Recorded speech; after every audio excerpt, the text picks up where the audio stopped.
What's up, guys, and welcome to another video of DevTalks with your host Traven, where we talk about everything engineering technology-wise. And in this video, apparently Apple made a huge investment in the US. So without further ado, don't forget to like, comment, subscribe, and share.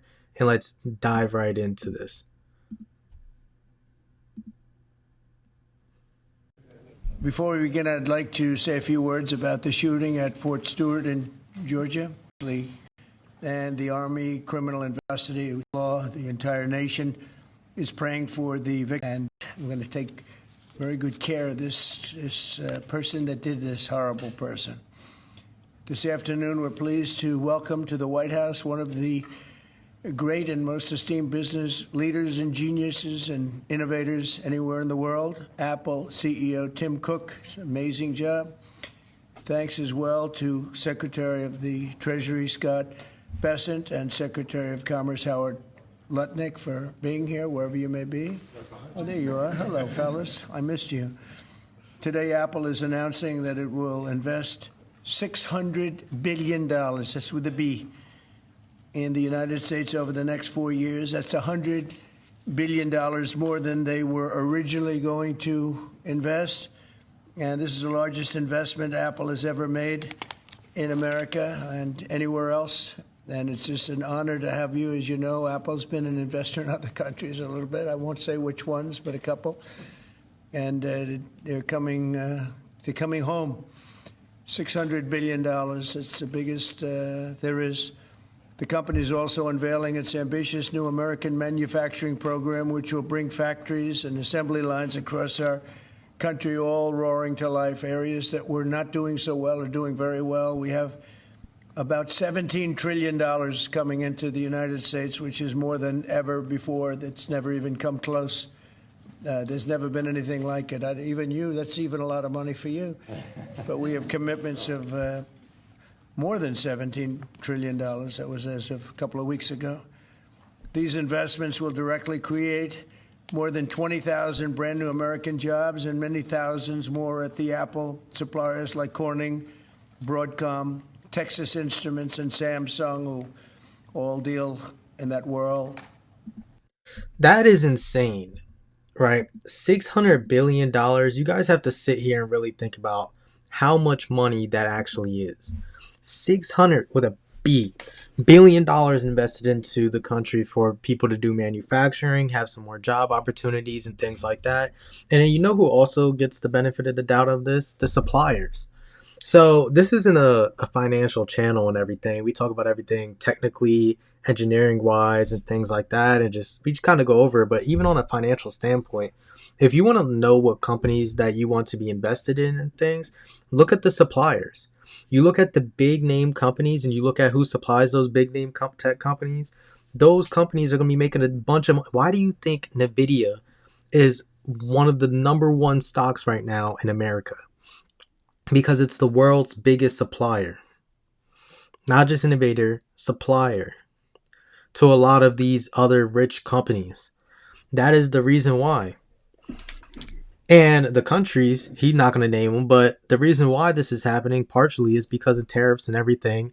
And part of the reason why Apple's stocks have been going up and everything, because they exported so many phones and products out of India. They make a lot of products in India. India is dealing with a lot of tariff stuff, especially because they're buying oil from Russia and all these other different countries, and they're doing things that, Trump or the administration doesn't like. So why would Apple want to sit there and deal with a country and invest a bunch of money in a country when it's going to end up costing them more in the long run if they stick and stay over there for the next few years? You think about how much revenue these companies make and go around. 600 billion invested in the next 4 years in America. It's specifically for the term that he is going to be president for too. When you look at all these investments and stuff, they're going to get these stuff up. It's all going to get done under his term. And the reason why is because if they don't do it in America, it's going to cost them more than that amount dealing with other countries to do this. Especially when America or the US is one of the number one consumers for all of these companies' products. Let that all sit in.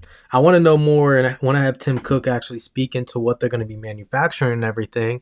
But I am going to be doing a video in regards to why Tim Cook should possibly step down and things. And there's some videos about that we're going to have coming on the channel soon.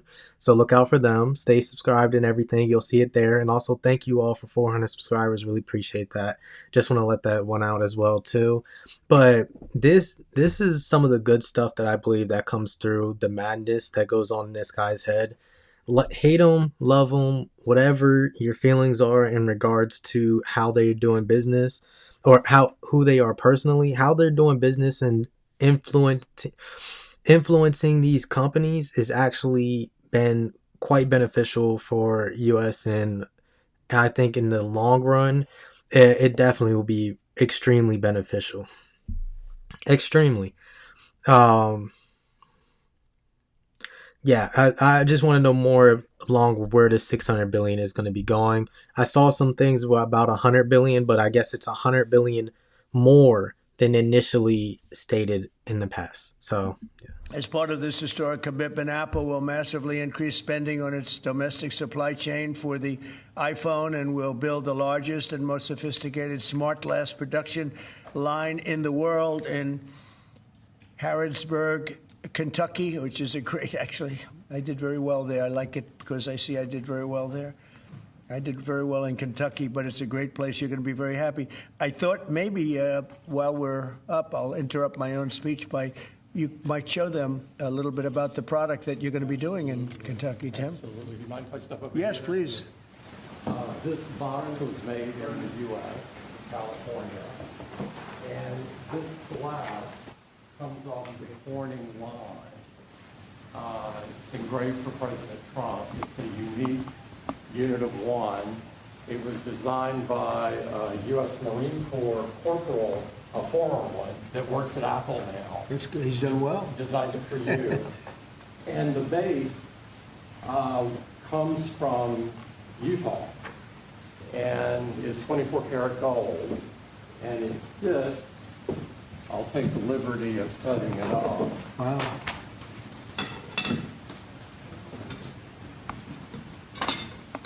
Well, let's see. There we go. Congratulations, Thank you Mr. very much. President. It's Thank you so fantastic. much. The great people of Kentucky. You're going to find it a great place to do business, too. It's fantastic. Isn't that nice? We're doing these things now in the United States instead of other countries far away. Another thing about these new factories and stuff going up in these different states in the U.S. A lot of them are going to Arizona. This one's going to Kentucky. I saw some going somewhere down in the South. It was like, what was it? Hyundai. What are they going to, like Georgia, or they're going somewhere in the southern area? I feel like it was Georgia, the Carolinas, somewhere. They're building a whole new plant out there. They invested a bunch of money in the U.S. and went down there. The thing that's actually good about them going to places like Kentucky and stuff, it probably would be to enhance growth in a way. And the way I see this is kind of how Detroit is for the automotive factory. So like Hyundai could have gone to Detroit. They did not. They chose another location.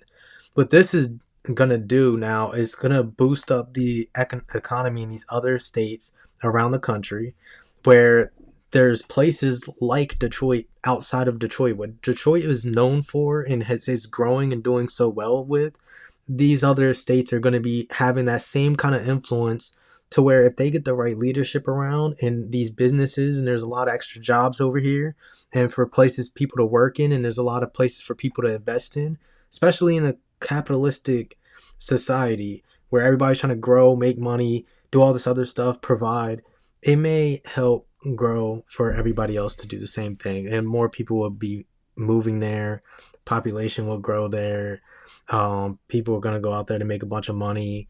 Who knows, once one of these facilities open up, we'll look in and dive into how much our payment is available and what jobs are available. So if you guys want to see that, don't forget to remind me, but also stick tuned, and so we can pay attention to all of it. Countries.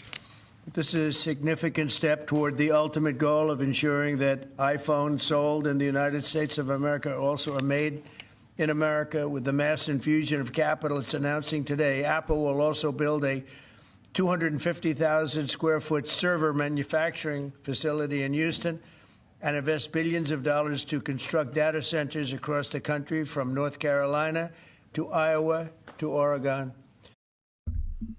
So that's pretty much the update that Trump gave along with Tim Cook. I saw some things where actual Apple watches and some Apple iPhones are going to be constructed as well in the U.S. It's not just the smart glass and everything. That's what he's talking about there, where it's going to be all put together in the U.S. or assembled, or however you want to reframe it.